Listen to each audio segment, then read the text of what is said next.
నేను సురేష్ అని మాట్లాడినా వాళ్ళ పేనంట ఇక ఇక ఒక్క నిమిషం అమ్మాయి మాట్లాడుతున్నారు. స్పీకర్ ఆన్ చేస్తున్నారు. స్పీకర్ ప్రెస్ వాళ్ళు కూడా ఉన్నారు. స్పీకర్ ఆన్ చేస్తున్నారు. మాట్లాడదు. హలో సార్,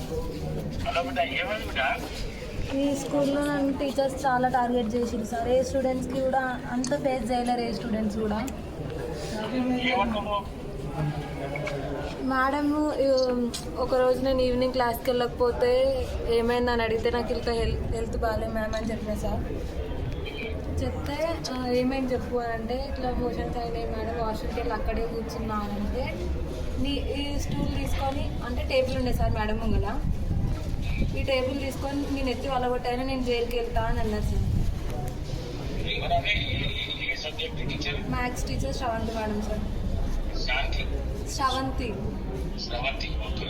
దేని పర్పస్ అంతా నా ఇంటెన్షన్ ఏంటంటే మా పేరెంట్స్ నా హెల్త్ విషయంలో మేడంతో కొంచెం ఆర్గ్యూ చేసింది సార్ నేను 8th క్లాస్లో ఉన్నప్పుడు.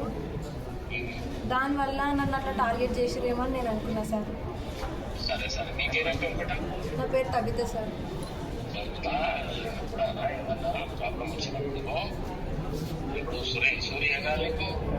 బాబే వాళ్ళ బాబాయ్ కదా చెప్పాలి. ఇప్పుడు రమేష్ అన్న చెప్పు, ఆయన నంబర్ నా నంబర్ పెట్టుకోవాలి, ఆయన నంబర్ పెట్టుకోవాలి. సుధాకర్ రెడ్డి అని టాప్ ప్రెసిడెంట్. మీకు జరిగినది ఏదైనా ప్రాబ్లం ఉంటే మాకు చెప్తే మేము వచ్చి మాట్లాడి సెటిల్ చేస్తాం. ఇట్లా మీదకి వెళ్ళి కింది ఏమైతుంది, ఖాళీ అయిపోయిందా? ఇప్పుడు వాళ్ళ ఖాళీ అయిపోయింది. ఎట్లా ఉంటుంది చెప్పు, గుజరాట్లు బాయ్ కదా. చిన్న ఒక్క నిమిషం ఆవేశంలో ఖాళీ దిగిపోయి సార్ నాకు గుర్తాడతారు సార్. మాట్లాడతాము, ఏమున్నదో చూస్తాము. మంచిగా ఉండవు, గట్టిగా ఉండవు, జాగ్రత్త ఉండవు, గట్టిగా ఉండవు, మంచిగా చదువు సార్. మేడంని సస్పెండ్ చేయండి. నాలాగా ఇల్లున్న స్టూడెంట్ ఎవరు కూడా అట్లా మళ్ళీ ఫేస్ చేయదు. తప్పకుండా ఇప్పుడు కలెక్టర్ రాగానే ఎంక్వైరీ ఫిక్స్ చేస్తాను, ఏది చేపిస్తా. సరేనా? Okay sir. Thank you sir. Right. Thank you thank you sir. Okay అన్నా